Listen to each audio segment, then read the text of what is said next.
episode of the podcast. This is Alicia, and I am so excited because I have Tori Schendel-Vyvoda here on the podcast. Y'all, it's so crazy. I was on Facebook one day, and I'm like, and Facebook is like my place to go and like catch up with my people from back home, whatever.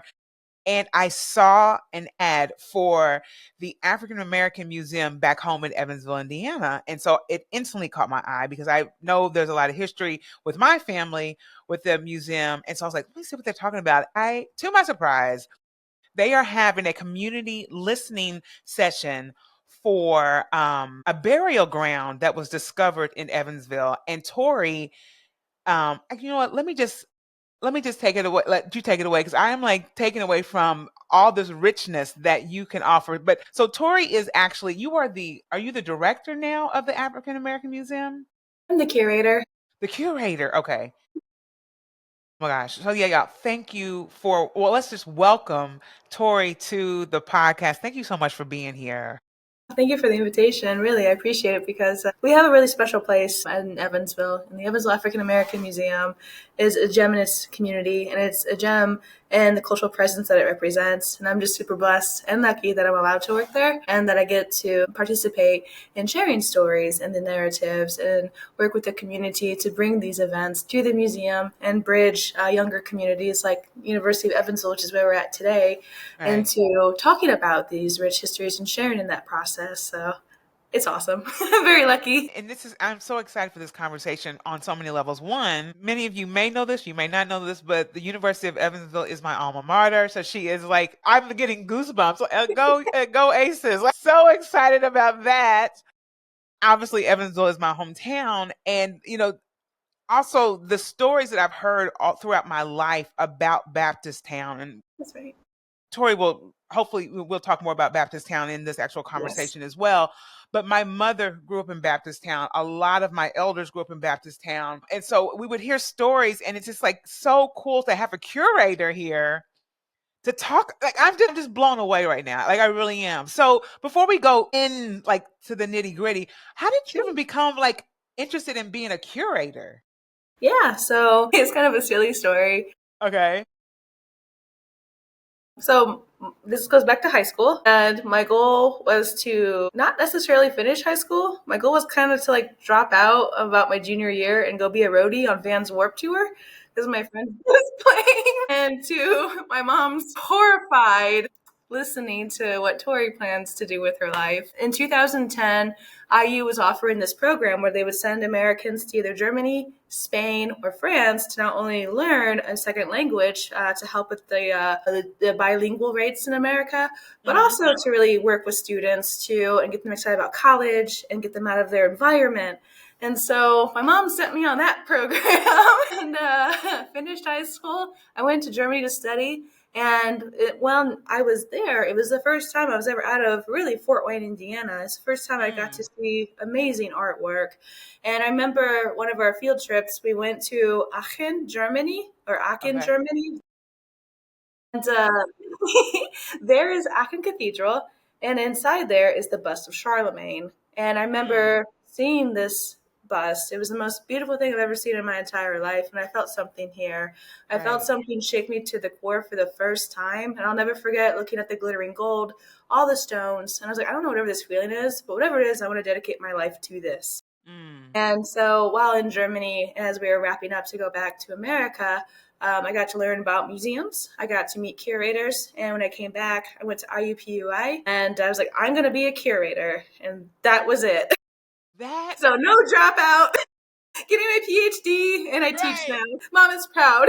I love that, and I love that because I think and that is such a cool program that you were involved in because I think a lot of people need that type of exposure to really see what lights them up. That's You know right. what I'm saying? That's right. It's such a beautiful, so it's just in Fort Wayne, Indiana? That's where I'm originally from, yeah. And then, the program is anywhere. So what's cool is there's people from Evansville who even do this program. It still continues to this day. Wow. Now, what's the name of the program? It's Indiana University Honors and Foreign Language Program. And I think they even have more countries now. But I saw Signature School as the charter high school here. program came to talk to those students, and I was like, go, go, go. Right. Right. It'll change your life, literally. That is such an amazing program. Oh my gosh, if people are listening from Evansville or even the Indiana area, listen, if you have a kid that's in that, age range, this will be a really cool experience for them. Yeah, and you get college credit too, so Wow. yeah, yeah. Listen. Go drop out. Right? Like, no dropout here. We are going overseas. We're going to figure this out. Oh, I That's love right. that. That's right. I love that.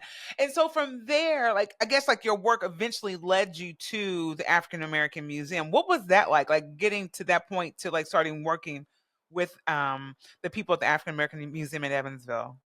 Yeah, so the curatorial journey was tipsy turvy. I finished my bachelor's degree and then I came back home.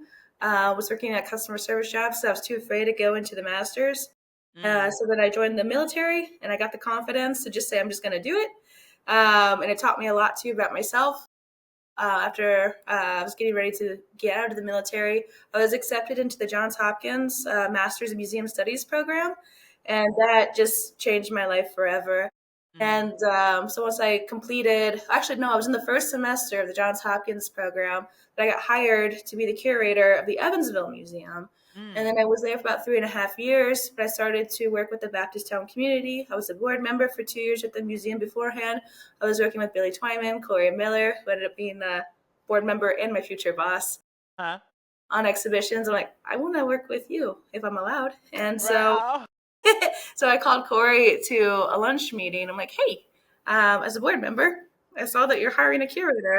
What Right. do you think of me? And he was like, I love that. he said, I will hire you, but let me talk to the board. And I was like, oh. And this Friday, which is Valentine's Day, is my 3-year anniversary. So I was hired on Valentine's Day. What a lovely, right? Lovely. That's so cool.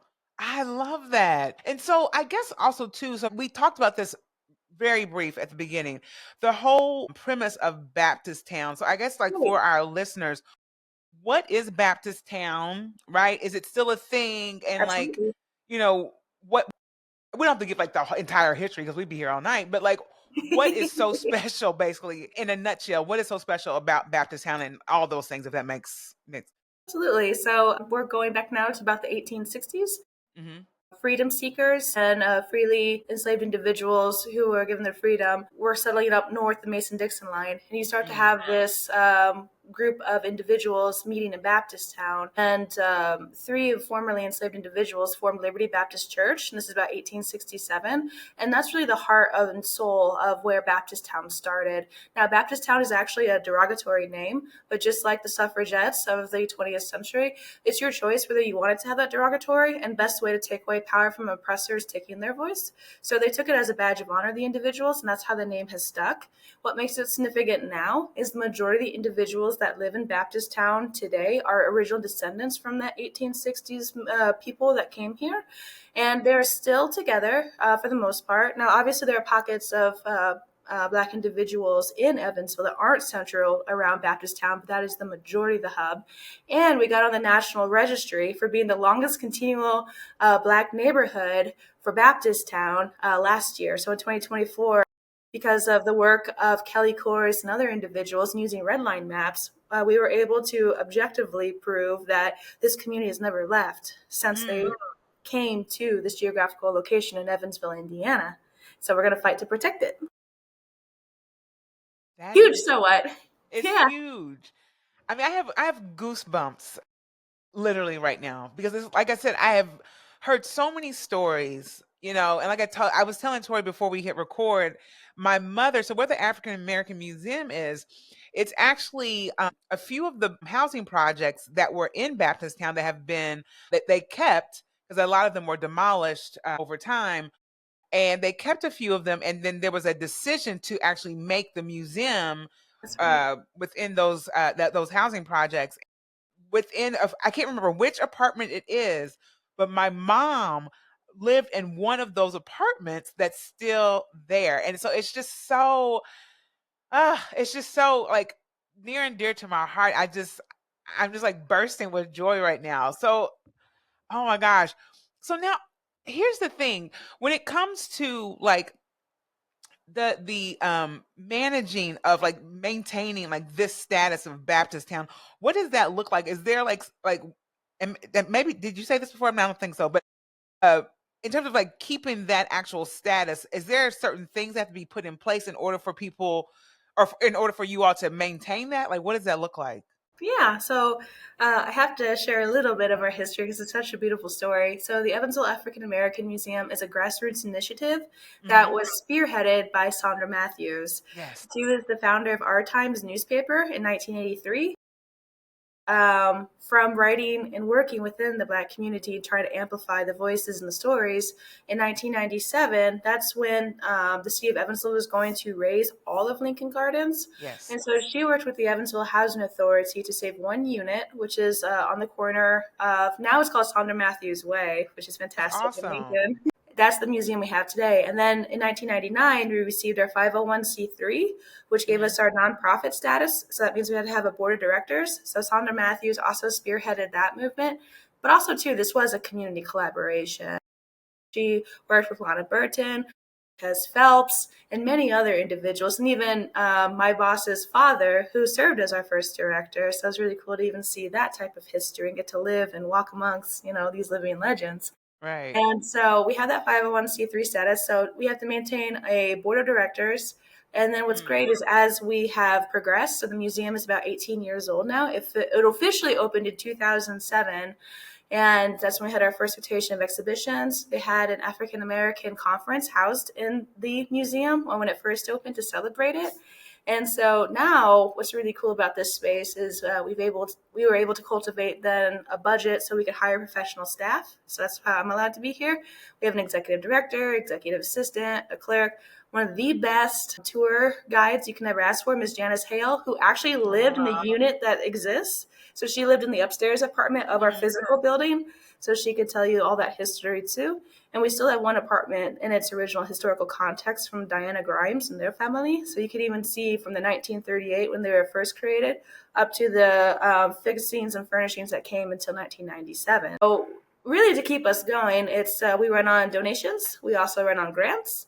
And luckily, it's a private 501c3. So the community gets to dictate what happens in that space. And so while we are a museum, we're also a community center Mm. doing something. And that's really what keeps us going and what we need to do to make sure that not only our bills are paid, but also that we're a vibrant source for the Baptist Town community to tell this story, not only to preserve the legacy of the Baptist Town people, but to share that story with greater Evansville to make sure that we exist in perpetuity. That is so cool. Thank you for Oh that. my Seriously. God. And I love your enthusiasm behind this because I feel like a lot of people, especially people like myself who had direct ties to Baptist Town and that whole Lincoln Gardens area, a lot of people in the greater Evansville area just don't or didn't. I don't know now because I live in New York now, but like I knew at one point we would hear these stories and it was just like I wish more people knew about this rich culture of Evansville. And so I just thank you for just being this mouthpiece for an area that a lot of people might have thought was just forgotten. You know what I'm saying? So it's Yeah. it's beautiful. It is beautiful. So listen, we got to talk about this community listening Yes. session. I am just so excited about this, and I wish I could be there for this. You have no Love to idea. have you. Will you guys have like a Zoom or something like that? No. We are going to record it so that we can Oh, take okay. notes to make sure. So we will make audio recordings. We want to make sure that we don't miss anything because it's going to be a very emotional evening. So Yeah. we're trying to make sure that we're intentional about every single thing we do. So, and also Yeah. not just squander people's time as well. So we're very lucky to Right. get people in a room to listen to. Right. And so I guess if you could just give us a backstory as to like how Yeah, this actual ceremony even came to be, I mean, as it relates to this actual reburying of the people or the individuals that you discovered. absolutely. So in 2023, Hmm. February, so really almost exactly 2 years today, and the city of Evansville was starting a sewer project. So Mm. they were working behind the courthouse and updating sewer lines because unfortunately gravity was not working very well. Right. And And it's no mystery because there is a giant placard on the courthouse facade that says that this used to be at least the geographical location of the courthouse itself, which is a very tiny, tiny plot of land that used to be McGarry's burial ground. McGarry is the white settler who founded Evansville, but of course we know that the indigenous people were here first. But he was the one with a military general, Evans, and that's where we get the Evansville from. They were the ones that first started the white settlement here in Evansville. And so he bought 1 acre of land. We do have the deed that shows that he bought it and then gifted it to the formation of the city. At this point, Evansville is just forming. And we know that his second wife is buried there and 1 or 2 of his children. And so we know that, but we never knew like how the perimeter of that 1 acre is or was. We never knew the extent of McGarry burial ground. And it was really crazy. So you actually go through the archives, go through their library, go through USI, newspaper archives, ancestry.com too. There's so little on McGarry burial ground, just only the deed, which is tangible that we know exists, and then just a couple newspaper clippings too. So once they started to work on the sewer system, now we're into 2023, they had to go 20 feet down. And what's crazy is they found brick vault shafts. And you could see the coffin vault perfectly preserved still from this burial ground from the 1820s. So McGarry burial ground, it was a really hasty cemetery as the city is starting to form and it's starting to grow. This wasn't really the best geographical location using where the side of the courthouse was. And also they built the courthouse right on it too. Wow. So what was fascinating about this is getting to better understand the early individuals and early settlement of Evansville from this. And the city did a fantastic job too, by the way. It was just really amazing to celebrate that Evansville ethically stopped, slowed down, hired the archaeological firm like they were supposed to. It was still just a state site. So they had to go with state laws, and they did a beautiful job with that. And so CRA, Cultural Resource Analysis, was hired to be that consulting group. They came and did the excavation, worked in tandem with the construction firm. And what's really cool is the construction firm understood this was important. So whenever they found anything, they would stop, get the archaeologists, and they would just go back and forth too. But also what's crazy about this is just the amount of layers that were on top of these individuals. And that's also what made it so hard to understand the full premise and boundaries of this cemetery. And so as they started to dig and work on this while also updating the sewer lines as they went, it actually took the project managers an additional 6 months to do everything correctly, which is the right thing to do. And I can't emphasize that enough of like how proud I am that Evansville did the right thing, and everybody collectively just wanted to do the right thing by these individuals. And so we accidentally discovered, and by we, CRA and the city of Evansville, 76 historical graves. 76. Wow. And of that 76, they found individuals of African descent and individuals of indigenous American descent. How can we tell this? The teeth affinity. So what's really cool is these little guys here, you're able to do, you can study them, and you can study how like different pits are in molars or sizers in your teeth too. And that has information that is specific to racial information. And so it's still a probability, but the probability is between 75 to 90% on the readings that we found. And the indigenous Americans that were discovered from doing the bioarchaeology, Andrew Martin, who was the head archaeologist on it, worked with the indigenous communities to make sure that they were taken care of appropriately. And while he was working with them, as soon as he found out that 4 of these individuals of the 76 were people of African descent, he contacted our museum immediately. So that was amazing too. Extreme transparency from day one. As soon as they knew things, they told us. Once we started to get involved on the consulting side, excuse me, it was more so of, well, we have these 76 individuals, getting them back into the ground is the most important thing. So the 76 individuals were moved to Oak Hill Cemetery. And what I just learned a few days ago is they've already been reintegrated into the ground. So they are all reburied now at Oak Hill together in the same way how they were discovered. So we're going to do a memorial ceremony to not only honor these individuals, but also share this story that there was a desegregated cemetery in the 1800s where there were people of color next to people of indigenous American, next to European descendants too. But also too, these are early ancestors of our community. Now, I can't exactly specifically say to what extent, but one thing that I've learned while working at the museum is that there is no disconnect If it's a person from the African continent, at least with the community that I serve, that means that they are part of the kinship, they're part of the family. And Right. so it's still going to be honored in that way. And so what we're going to do on March 14th is have a listening session where people are invited to the Evansville African American Museum. We're going to have light snacks and drinks, and CRA is going to present about their findings and do a PowerPoint presentation, which actually we just ran through today, just to make sure our I's are dotted and our T's are crossed, and to tell this story. But then also to ask the community, who do you want to officiate this? How do you want to see this ceremony? Are there any spiritual things you want done or to do while you're here? We're going to have a marker. What text do you want to see? Mm-hmm. We'll have a draft. Then we'll build some breakout sessions online to have further discussion. But how do you want to be recorded? Mm. So our goal is just to facilitate, and that's really my role too, because even though I'm the curator, I'm really more of the liaison between the community and the museum. And Yeah. what do the two parties want? And then I use my gifts to craft things up, do the logistics, put the work in, so that all they have to do is just tell me what they want, and then I just do the back work so that they have the final product or the draft, and the community gets to do whatever they want with it. And then whatever they work on and give back, that's what I put out. So this listening session is to figure out how the Evansville African American community want to honor these four ancestors. How do they want to, who do they want to officiate?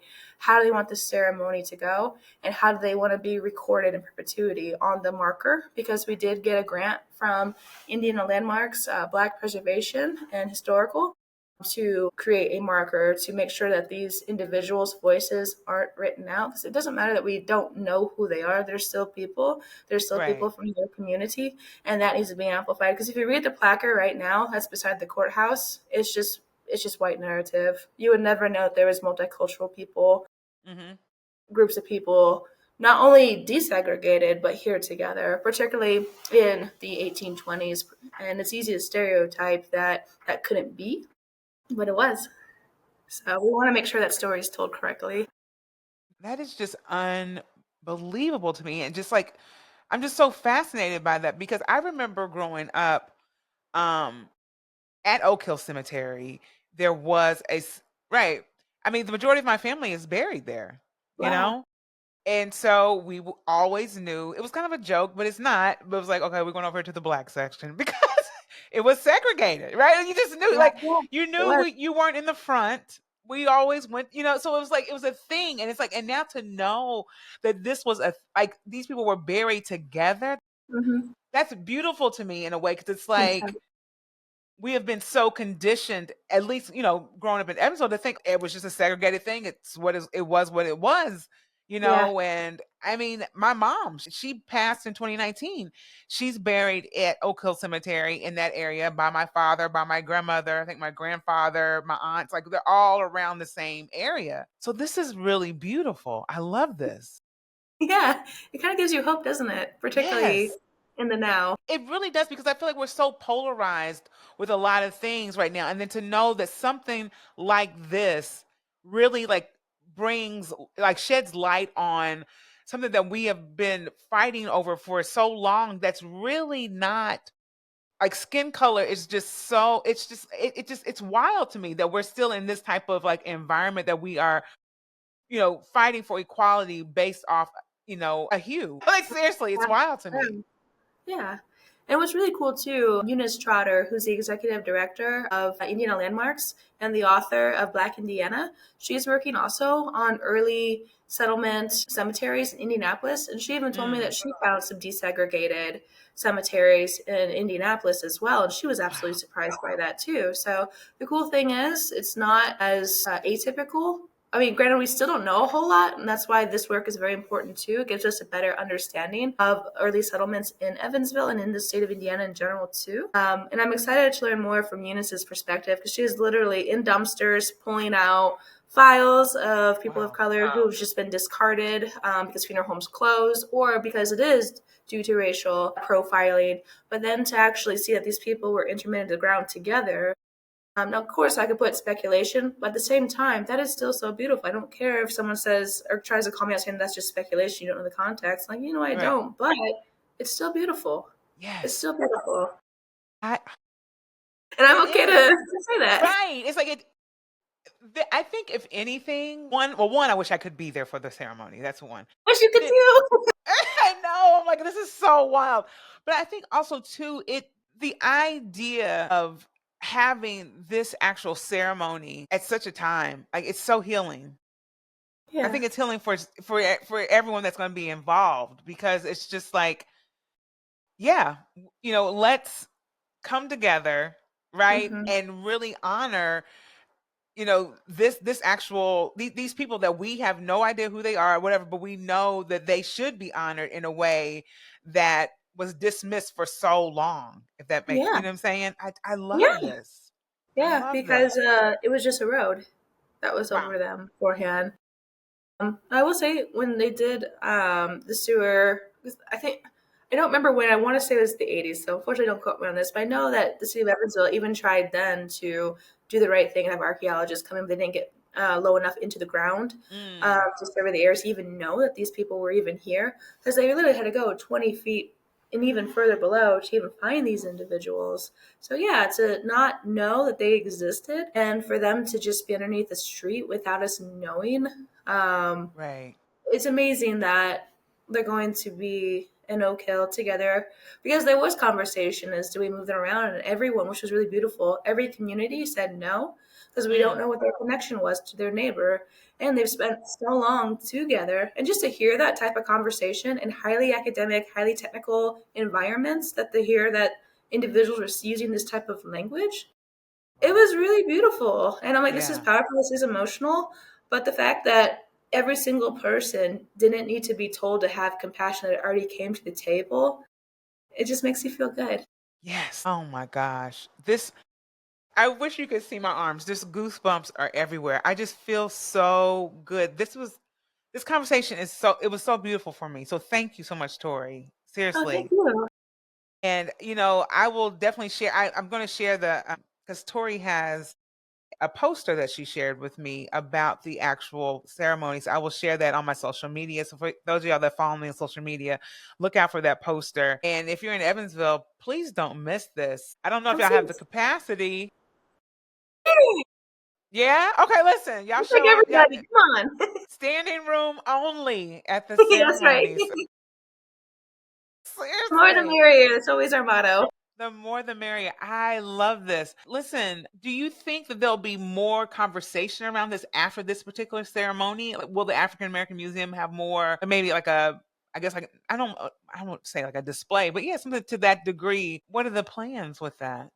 Yeah, so once everything is settled, I feel like I say no pun intended, but that might be desensitized. But our goal, sorry, No, you're mom good. jokes. Our plan is to have an exhibition and to tell this Mm, story, and to also talk about maybe other aspects. So, for example, this cemetery was from the 1820s, and then there was also another cemetery that came shortly thereafter before Oak Hill in 1860. And that second mm, cemetery, we don't know a whole lot about. And what's interesting is, well, there's a rich archive there that no one has really dove into to write anything about. And so mm. what's interesting about this is it springboards into these other conversations, because that cemetery is on 5th and Mulberry and extends pretty far. And what's Okay. fascinating is it was owned by the city, and they would lease plots only. So what does that That mean? mean what? Okay, your time's up. Like what? So, while we do this work, I think it's really fascinating to even reframe our understanding of Evansville early cemetery history in one sense, but Mm, also too. I mean, all you have to do is just turn on the TV or turn on your phone, and just to see all the very valid feelings that are coming out of the context in which we're experiencing right now. So, to me, one thing that's been special about working at the Evansville African American Museum has been that focal point of hope. yeah.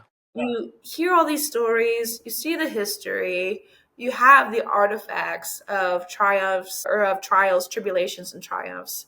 And so what's beautiful is everything that this community stands for is that hope. And to be one of the longest continuous groups of individuals to be in one area to thrive despite all the animosities, because Evansville used to be the capital of the Ku Klux Klan. in high school was created by a Klan member, an open Klan member, Mayor Males. And to go through all that still exists and still continue, that hope is important. So with a ceremony like this, where we're coming together, we're having these conversations, and eventually we're going to memorialize together that hope that we can still come together and we can still celebrate each other, particularly on such a critical event, which is memorializing 76 individuals of different ethnicities and backgrounds, creeds, religions. I just think that's so beautiful. I really do. Yeah. That reciprocity is important. And so we need to tell that story because it's going to be interesting to see how things continue in the next couple of years.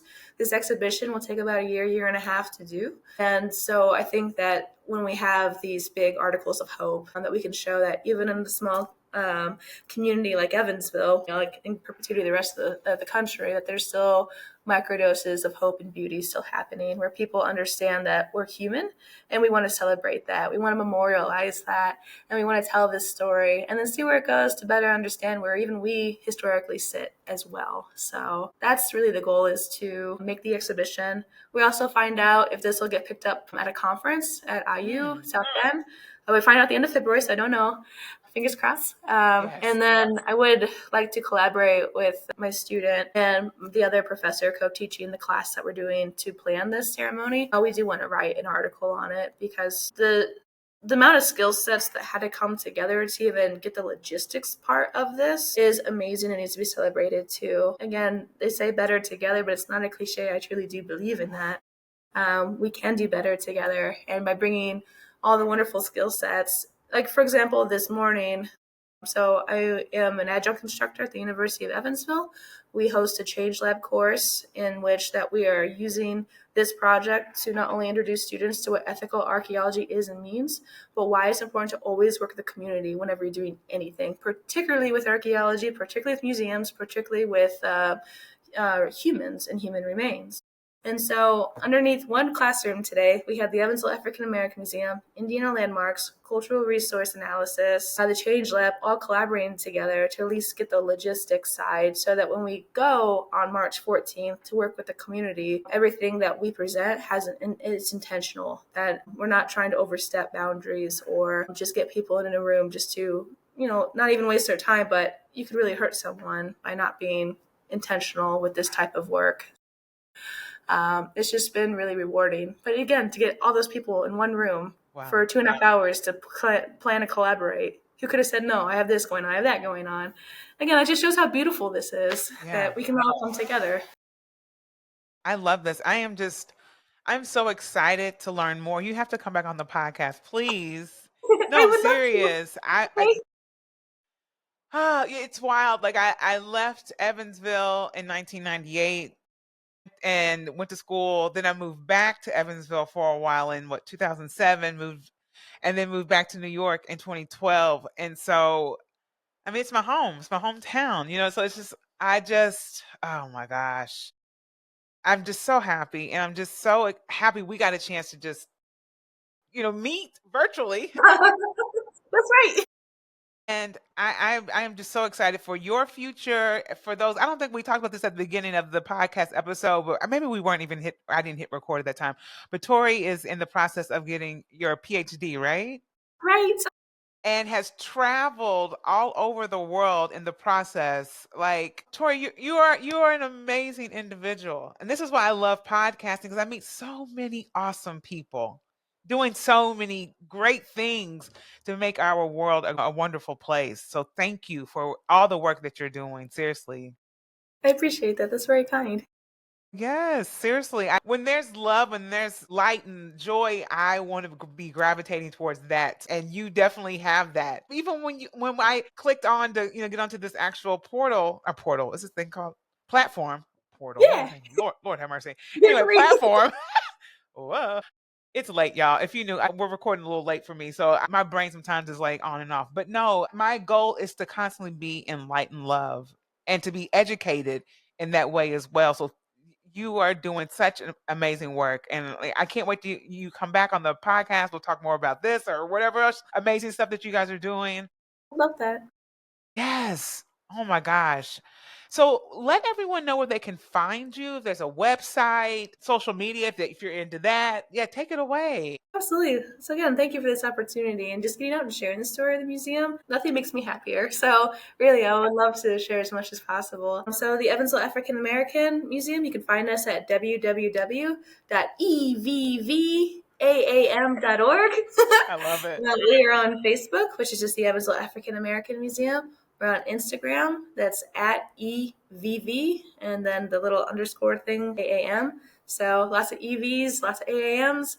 But if you just go even to our website and just type in Evansville African American Museum, all of our landing pages are there. And if you're interested, I do like to post. I use social media to really promote the cultural things that I'm doing. Mm-hmm. And so if you want to know about the museum or curatorial stuff, feel free to send me a request. In fact, we have a book coming out by Bergana. It's a co-authored book between individuals from all over the globe about prejudice.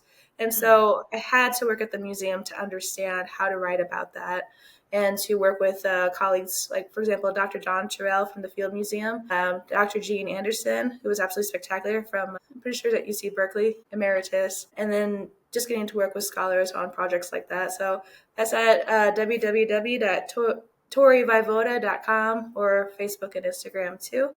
I'm always interested to learn from other individuals and to collaborate too. And I feel like cultural heritage is just fun to share. Oh my gosh. No, this was amazing. I am just so full from this. You have no idea. This was beautiful, Tori. Thank you so much. You. You're I welcome. really appreciate it. Yes, this was great. And y'all, thank you for listening to this week's episode of the Eat and Me podcast. I'll see y'all next week. Thank you so much, Tori. This was awesome.